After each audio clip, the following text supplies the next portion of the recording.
ونتوكل عليه ونعوذ بالله من شرور أنفسنا ومن سيئات أعمالنا من يهده الله فلا مضل له ومن يضلله فلا هادي له ونشهد أن لا إله إلا الله وحده لا شريك له ونشهد أن سيدنا ومولانا وحبيبنا محمد صلى الله عليه وسلم وعلى آله وأصحابه وأتباعهم أجمعين إلى يوم الدين. أما بعد، فقد قال الله تبارك وتعالى في القرآن المجيد: أعوذ بالله من الشيطان الرجيم، بسم الله الرحمن الرحيم. قل إن كنتم تحبون الله فاتبعوني. وقال في موضع آخر: ربنا وابعث فيهم رسولا منهم يتلو عليهم آياته ويزكيهم ويعلمهم الكتاب والحكمة. صدق الله العظيم. وقال النبي صلى الله عليه وسلم: لا يؤمن أحدكم حتى أكون أحب إليه من والده وولده والناس أجمعين، أو كما قال عليه الصلاة والسلام.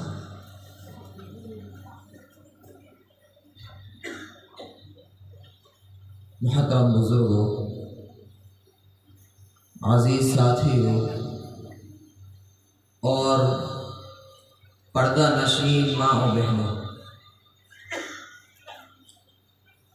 الحمدللہ کافی دیر سے آپ پروگرام سماعت فرما رہے ہیں. اس کے اندر آپ نے ماشاءاللہ چھوٹے چھوٹے بچوں کی نعتیں اور حمدیں سننے کو ملی. جو چھوٹے بچے ابتداءً اپنے معصوم سی زبان سے حمد پیش کر رہے تھے، نعت پیش کر رہے تھے، وہ الحمدللہ آپ کے ہی بستی کے بچے تھے اور مکتب سے منسلک ہیں، مکتب میں آ رہے ہیں. ان کے استاد کی ان پر محنت ہے، جس کا سبب یہ ہوا کہ آج انہوں نے اتنی ہمت جٹائی کہ وہ آپ کے سامنے کھڑے ہوئے اور اپنے پروگرام کو پیش کیا. ورنہ مائک پر آ جانا اور مائک پر آ جانے کے بعد ایک لفظ بول دینا یہ بہت بڑی بات ہوتی ہے. ایسے وقت میں ہمیں ان بچوں کی حوصلہ افزائی کرنا چاہیے اور اس بات کی زیادہ سے زیادہ فکر کرنا چاہیے کہ اس مرتبہ کے پروگرام میں صرف 3 طلبہ نے 3 بچوں نے حصہ لیا ہے. اگلی مرتبہ ہم جب پروگرام کریں گے تو ہمارے بستی کے جتنے بچے ہیں تمام کے تمام بچے یہاں کھڑے ہو کر پروگرام پیش کریں. اس بات کی ہمیں فکر کرنا چاہیے. ماشاءاللہ آپ حضرات کو اتنی دل جمعی سے بیٹھے ہوئے دیکھ کر بڑی خوشی ہو رہی ہے کہ آپ کے دل میں عشق رسول کی چنگاری جلوہ فگر ہے. آپ کے دلوں کے اندر محبت رسول نظر آ رہی ہے، اللہ کی محبت نظر آ رہی ہے کہ آپ نے اپنی نیندوں کو قربان کیا، آپ نے اپنے وقت کو قربان کیا اور یہاں دل جمعی کے ساتھ صرف اس وجہ سے بیٹھے ہیں کہ آپ کو اللہ تبارک و تعالیٰ کی باتیں، پیارے رسول اللہ صلی اللہ علیہ وسلم کی باتیں سننے کو ملیں. لیکن ایک بات یاد رکھیں کہ جب سے انبیاء علیہ السلام کا سلسلہ شروع ہوا، سیدنا آدم علیہ السلام سے لے کر اس کے بعد جتنے بھی نبی آئے ہیں پیارے محمد صلی اللہ علیہ وسلم تک، اور تاکہ اس کے بعد اب تک کئی مرتبہ، کئی لاکھ مرتبہ، ہزاروں کروڑوں مرتبہ دین کی باتیں کہی جاتی ہیں، دین کی باتیں سنی جاتی ہیں، کبھی اجلاس کی شکل میں، کبھی گشت کی شکل میں، کبھی تعلیم کی شکل میں ہم دین کی باتیں سنتے ہیں. لیکن سب سے بڑی جو کمی نظر آتی ہے وہ یہ ہے کہ ہم نے دین کی بات سنی تو لیکن اس کان سے سن کر اس کان سے نکال دیتے ہیں. ہمارا ان مجموعوں میں بیٹھنے کا مقصد ایسی مجلسوں میں شرکت کرنے کا مقصد صرف میرے بھائیوں یہ ہونا چاہیے کہ آج جو اچھی بات سننے کو ملے گی، آج جو دین کی بات سننے کو ملے گی، آج جو اللہ سے محبت کی باتیں سننے کو ملیں گی، رسول سے محبت کی باتیں سننے کو ملیں گی، ہم ان باتوں کو اپنے دل پر لیں گے کہ ہاں آج میں کیا کر رہا ہوں اس دنیا میں رہ کر، کہ اللہ کے رسول کی محبت کا حق ادا کر رہا ہوں یا نہیں، اللہ کی محبت کا حق ادا کر رہا ہوں یا نہیں۔ یہ مبارک مہینہ جو چل رہا ہے، یہ ربیع الاول کا مہینہ ہے۔ اتنا وقت نہیں ہے کہ میں اس کی تفصیل میں جاؤں کہ ربیع الاول کا مہینہ کس طریقے سے باعظمت ہے، کس طریقے سے مبارک مہینہ ہے۔ اس کے لیے صرف ایک بات بتلا دینا کافی ہے کہ اس مہینے میں امام الانبیاء، آپ کے امیر سردار، اس سے پہلے جیسا کہ مولانا بیان فرما رہے تھے کہ جن کے صدقے میں اس کائنات کو سجایا گیا ہے، اگر ان کو دنیا میں نہ لانا ہوتا تو میرا اور آپ کا وجود نہ ہوتا۔ اس کے صدقے میں یہ دنیا بنائی گئی ہے، وہ شخص، وہ امام الانبیاء، وہ رسول، وہ نبی اس مہینے کے اندر پیدا ہوا ہے، جس کو قرآن کریم نے وَمَا أَرْسَلْنَاكَ إِلَّا رَحْمَةً لِلْعَالَمِينَ کہا ہے۔ صرف اس مہینے کے بابرکت ہونے کے لیے ہمارے پاس سب سے بڑی اور اچھی بات یہ ہے کہ اس مہینے میں پیارے محبوب صلی اللہ علیہ وسلم کی آمد ہوئی۔ اس کے علاوہ اس مہینے کی تفصیل میں نہ جاتے ہوئے صرف میں چند باتیں عرض کروں گا۔ پہلی میں نے جو قرآن کریم کی آیت تلاوت کی ہے کہ قُلْ إِن كُنتُمْ تُحِبُّونَ اللَّهَ فَاتَّبِعُونِي يُحْبِبْكُمُ اللَّهُ، کہ اس کائنات کو بنانے والا، اس کائنات کا خالق، اس کائنات کا مالک اللہ جو ہے، اصل ہمیں اس سے محبت کرنا ہے۔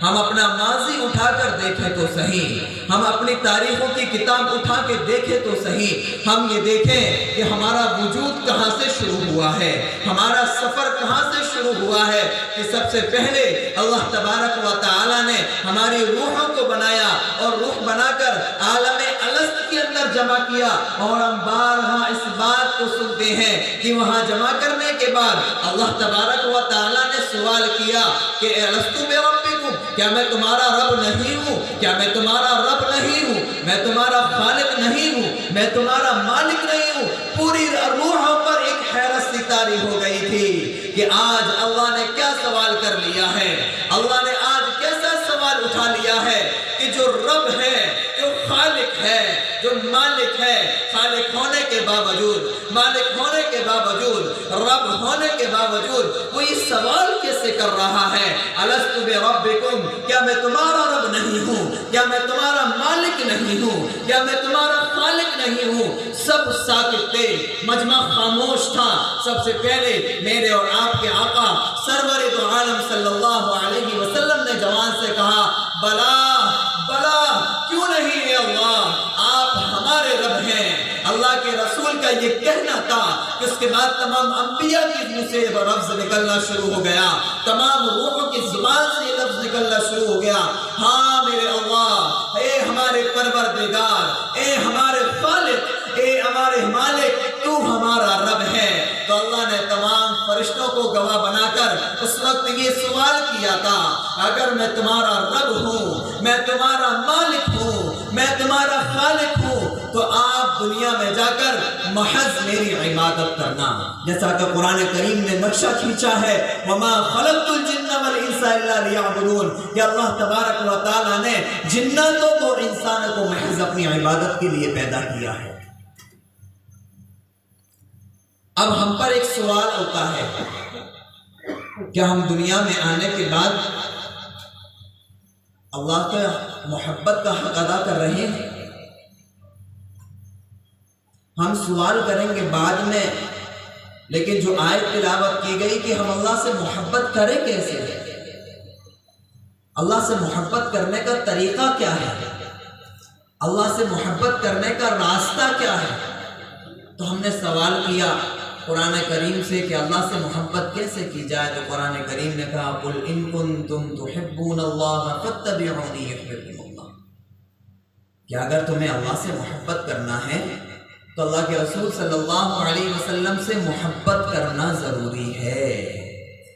اگر تمہیں اللہ کو راضی کرنا ہے، تمہیں پیارے نبی کریم صلی اللہ علیہ وسلم کو راضی کرنا ضروری ہے، تو معلوم ہوا کہ اللہ کی محبت موقوف ہے پیارے محمد رسول اللہ صلی اللہ علیہ وسلم کی محبت پر۔ تو ہمیں سب سے پہلے کیا کرنا ہے؟ اگر ہمیں اللہ کو راضی کرنا ہے تو ہم اللہ کے رسول، اللہ کے محبوب پیارے کبریا صلی اللہ علیہ وسلم کو راضی کر لیں گے تو اللہ خود بخود راضی ہو جائے گا۔ اگر ہم پیارے رسول سے محبت کر لیں گے تو یہ جانیے کہ ہماری محبت اللہ سے خود بخود ثابت ہو جائے گی۔ محبت کے کتنے سبب ہوا کرتے ہیں، ذرا توجہ کے ساتھ بیٹھیں۔ میں جو بات اب شروع کرنے جا رہا ہوں اخیر تک وہی بات چلنا ہے۔ محبت عموماً ایک انسان سے 4 سبب کی وجہ سے ہوتی ہے۔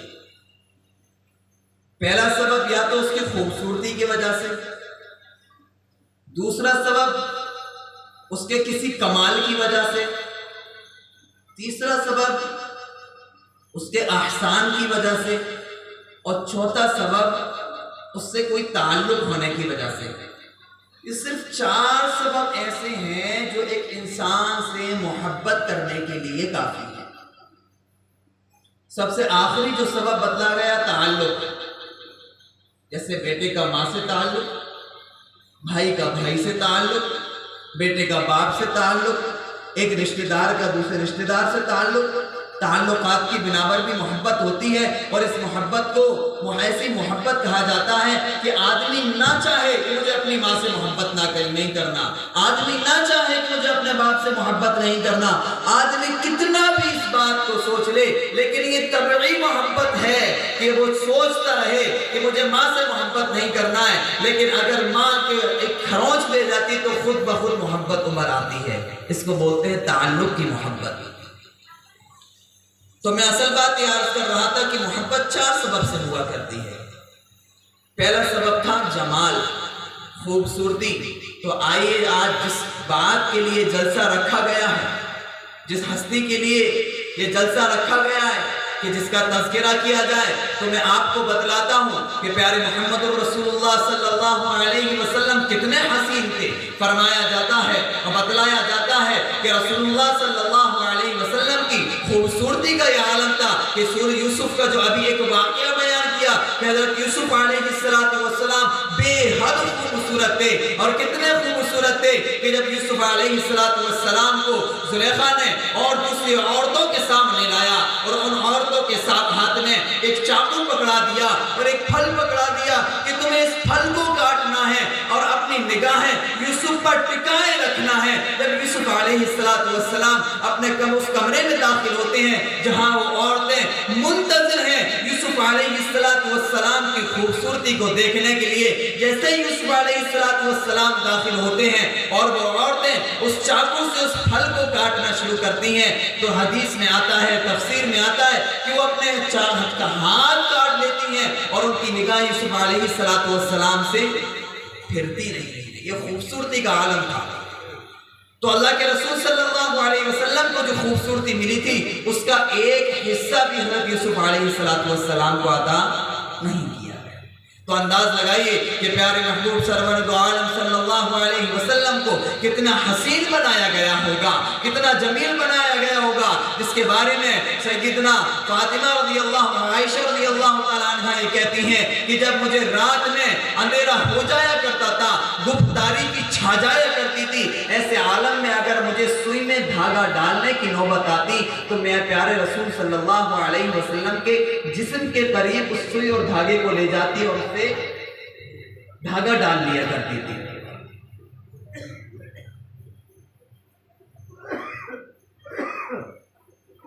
تو حضرت عائشہ رضی اللہ تعالیٰ عنہ فرماتی کہ پیارے رسول صلی اللہ علیہ وسلم اتنے حسین تھے۔ ایک صحابی فرماتے ہیں کہ جب پیارے رسول صلی اللہ علیہ وسلم میرے سامنے بیٹھے ہیں، ادھر 14ویں کا چاند نکلا ہوا ہے، کبھی میں پیارے محبوب کبریا صلی اللہ علیہ وسلم کی طرف دیکھتا ہوں، کبھی 14ویں کے چاند کی طرف دیکھتا ہوں، لیکن آخرکار میں یہ فیصلہ کرنے پر مجبور ہو جاتا ہوں کہ ہاں، اگر ادھر 14ویں کا چاند ہے، ادھر میرے پیارے محبوب کا چہرہ ہے، تو اس بات کا میں فیصلہ کرتا ہوں اور قسم کھا کر کہتا ہوں ان دونوں میں سب سے زیادہ حسین اور جو خوبصورت چہرہ ہے وہ پیارے محمد عربی صلی اللہ علیہ وسلم کا ہے۔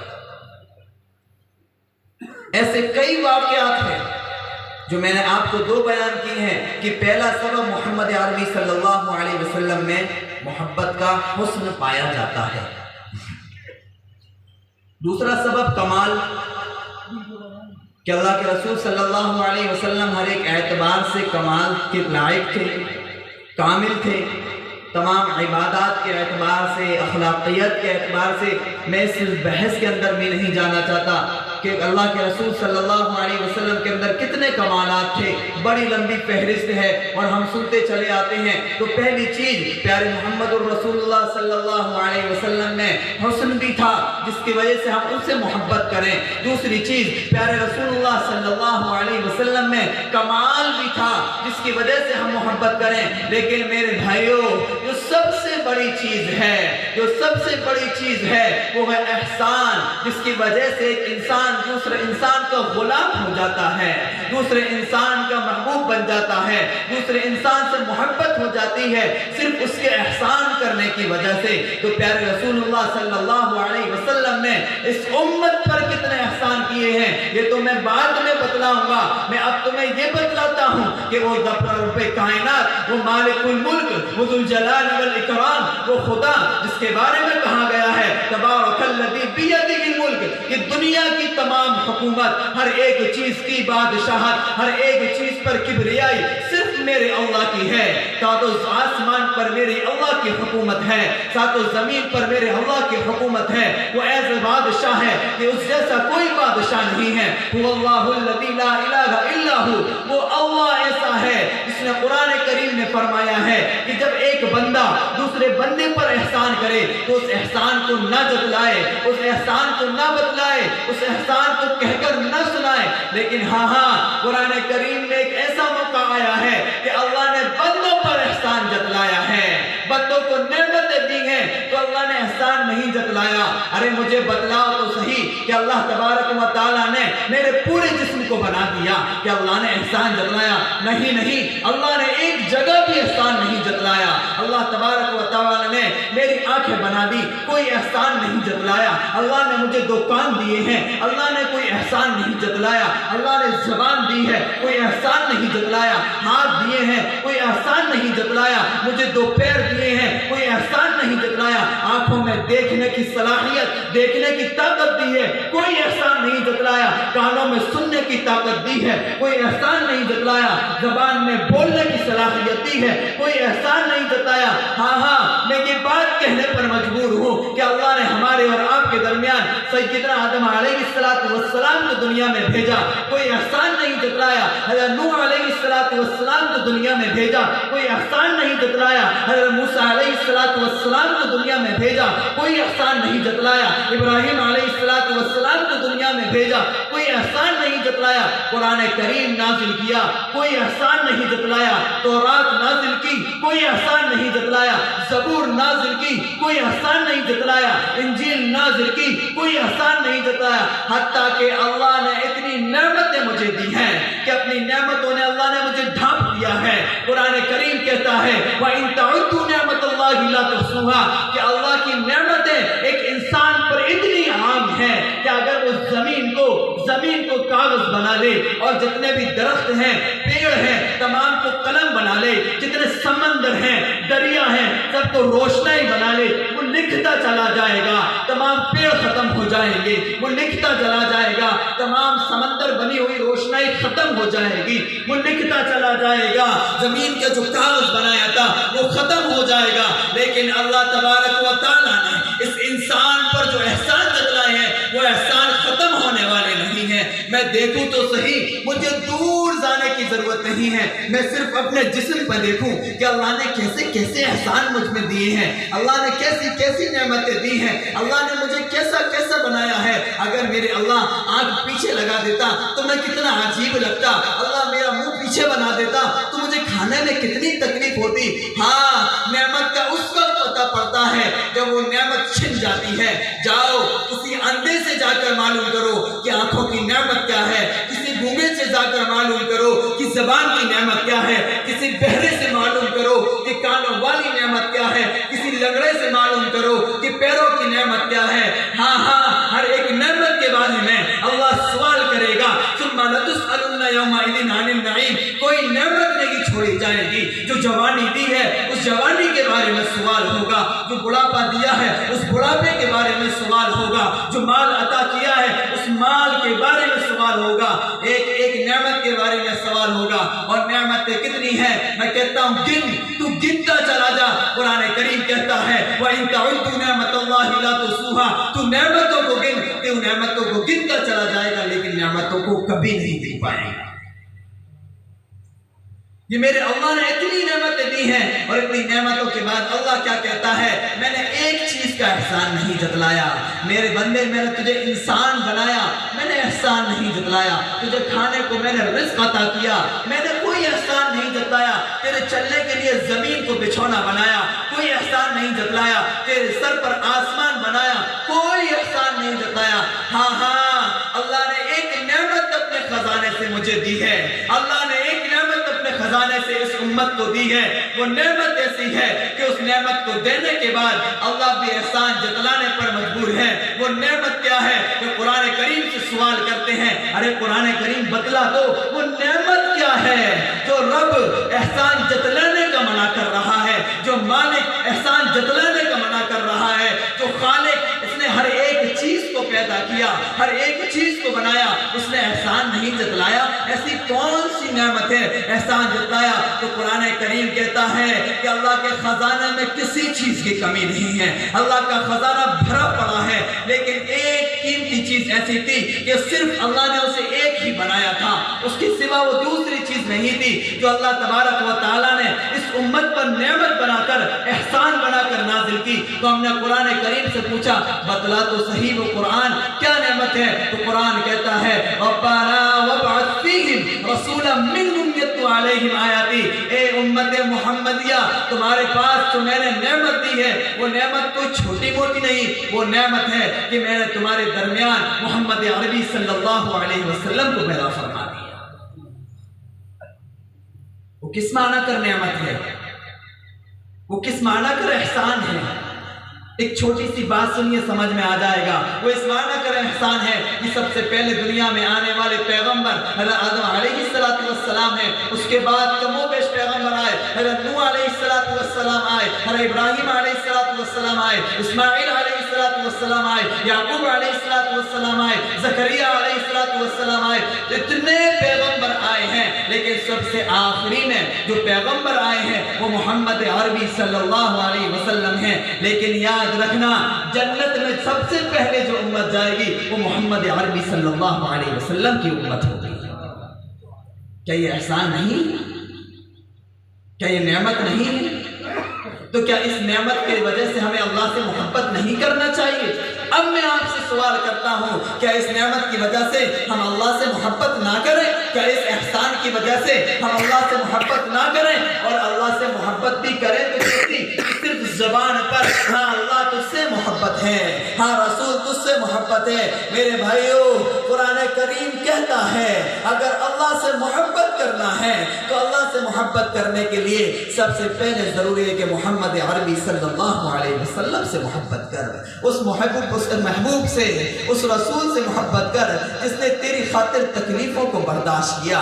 دنیا نے بھی تکلیف اٹھائی ہے، دنیا میں بھی تیرے خاطر رویا ہے، آسمان پر بھی تیرے خاطر روگا، عالم محشر میں بھی اس امت کی خاطر میرا پیغمبر روگا۔ ہائے ہائے، ابھی مولانا بیان کر رہے تھے، وہ بتلا رہے تھے کہ زمانہ جاہلیت کا، جاہلوں کا زمانہ تھا جب پیارے محبوب صلی اللہ علیہ وسلم آئے ہیں۔ کیا زمانہ تھا کہ لوگ زمین پر پڑا ہوا خون چاٹ لیا کرتے کرتے تھے. ان کے نزدیک باپ کو باپ نہیں سمجھا جاتا تھا, ماں کو ماں نہیں سمجھا جاتا تھا, عورت کو عورت نہیں سمجھا جاتا تھا. ہے عورت کی تو عزت نہیں سمجھا جاتا تھا. اور جو معصوم بچیاں پیدا ہوتی تھیں ان کو اٹھا کر ایسے ہی گڑا کھود کر دفن کر دیا جاتا تھا. ارے اسے ایک واقعہ یاد آیا ہے, بڑا مشہور واقعہ ہے. حضرت محمد عربی صلی اللہ علیہ وسلم جب اس زمانے میں آئے ہیں جب لوگوں میں جاہلیت عام ہے, لوگ جاہل ہیں, لوگوں کو پتہ نہیں ہے کون شخص آیا ہے, کون دین کی دعوت دے رہا ہے. جب میرے پیارے محبوب صلی اللہ علیہ وسلم دین کی دعوت دینے جا رہے ہیں, لوگوں کو سمجھانے جا رہے ہیں. ہمارے یہاں جو گشت ہوتا ہے, پیارے محبوب کی گشت کیا کرتے تھے, ایک ایک کے گھر پہ 70 بار جا رہے ہیں, اسے سمجھا رہے ہیں کہ قولوا لا الہ الا اللہ تفلحوا, کہ تم کلمہ پڑھ لو, اللہ کو ایک مان لو, میں اللہ کا رسول ہوں, میری بات کو مان لو, میری بات کو تسلیم کر لو, میں کوئی جھوٹ نہیں کہہ رہا, میرے پر رسالت ملنے سے پہلے, مجھے نبوت ملنے سے پہلے تم صادق کہتے تھے نہیں کہتے تھے, تم مجھے سچا جانتے تھے نہیں جانتے تھے. یہ اللہ کے رسول کی ایک خوبی تھی کہ اللہ کے رسول کو جب نبوت ملی اس سے پہلے بھی لوگ اللہ کے رسول کو صادق کہا کرتے تھے, اس سے بھی پہلے اللہ کے رسول کو امین کہتے تھے کہ آپ امانت دار ہیں, آپ سچے ہیں. جب اس رسول کو نبوت مل گئی اور اس پیارے محبوب نے دعوت دینا شروع کری, ایک ایک کے پاس جانا شروع کرا, ہے قربان جاؤں اس پیارے محمد عربی صلی اللہ علیہ وسلم پر. بڑا مشہور واقعہ ہے کہ لوگ کتنا پریشان کرتے تھے کہ جب راستے سے نکلتے تھے تو ایک بوڑھی عورت روز کچرا ڈال دیتی تھی, صرف اس وجہ سے کہ اس نے جھوٹا دعویٰ کیا ہے, اس کا کوئی رب نہیں ہے, اس کا کوئی معبود نہیں ہے, یہ رسول نہیں ہے. جائیے طائف کے میدان میں اس واقعے کو جب سناتا ہوں بھائی رونگٹے کھڑے ہو جاتے ہیں, دل کانپ جاتا ہے, اندر سے روح کانپ جاتی ہے. ایک بار آنکھیں بند کرو تو صحیح, اس طائف کے منظر کو یاد کرو تو صحیح. وہ کتنا احسان جتلانے والا رسول, وہ ہماری خاطر مار کھانے والا رسول, وہ ہماری خاطر پٹنے والا رسول ہے, اس دین کی دعوت کو دینے گیا ہے. اے لوگو رسول مان لو, اے لوگو لا الہ الا اللہ پڑھ لو, اے لوگو جہنم کے دروازے سے دور ہو جاؤ, اے لوگو جنت کا راستہ اختیار کر لو. ہائے ہائے لوگوں نے کیا کرا ہے, میرے رسول کو پتھروں سے مارا ہے, میرے رسول پر پتھروں کی بارش کی ہے. کتنا مارا ہے کہ اوپر سے لے کر پیارے عربی صلی اللہ علیہ وسلم نیچے تک خون میں لہو لہان ہے, خون بہ رہا ہے. میرے رسول ایک جگہ پر جاتے ہیں اور اس طریقے سے جب ٹیک لگا کر بیٹھ جاتے ہیں اور تھک کر چور ہو جاتے ہیں تو فرشتے آ کر پوچھتے ہیں, اے پیارے آل محمد, اے پیارے رسول, آپ حکم تو دے دیجئے, آپ ایک بار اشارہ تو کر دیجئے, ان پہاڑوں کو ملا دیتا ہوں تاکہ طائف والے مر جائیں, یہ طائف والے ہلاک ہو جائیں. آسمان کے فرشتے کہتے ہیں اے اللہ کے رسول حکم تو دے دیے, ہم آسمان سے عذاب نازل فرما دیتے ہیں. زمین کے فرشتے کہتے ہیں اے پیارے محبوب آپ ایک اشارہ تو فرمائیے, ہم زمین کو پھاڑ دیتے ہیں. جن لوگوں نے آپ پر پتھر برسائے ہیں, جن لوگوں نے آپ کے جسم سے خون نکالا ہے, جن لوگوں نے آپ کو ستایا ہے, جن لوگوں نے آپ کو بھگایا ہے, ہم ان تمام کو مار دیتے ہیں, نیست نابود کر دیتے ہیں. قرآن نے ایسے ہی نہیں کہا وما ارسلناک الا رحمت للعالمین. ہاں میرا رسول رحمت بن کر آیا ہے, میرا رسول رحمت بن کر آیا ہے. نوح علیہ السلام کو ان کی قوم نے پریشان کیا تو نوح علیہ السلام نے وہ دعا کر دی, رب لا تذر علی الارض من الکافرین دیارا. اے اللہ میری قوم مجھے پریشان کرتی ہے, انی دعوت قومی لیلا و نہارا فلم یزدهم دعائی الا فرارا وانی کلما دعوتهم لتغفر لهم جعلوا اصابعهم فی آذانهم واستغشوا ثیابهم واسروا واستكبروا استکبارا. نوح علیہ السلام نے اللہ سے شکایت کی ہے, میں اپنی قوم کو جب دعوت دینا جاتا ہوں مجھے دیکھ کر بھاگ جاتے ہیں, اپنی انگلیوں کو اپنے کانوں میں ڈالتے ہیں. اے اللہ انہوں نے مجھے بڑا پریشان کرا ہے, ان پر تو عذاب نازل کر دے, تمام کو ہلاک کر دے. تو سنا ہے نوح علیہ السلام کی قوم پر پانی کا عذاب آیا تھا.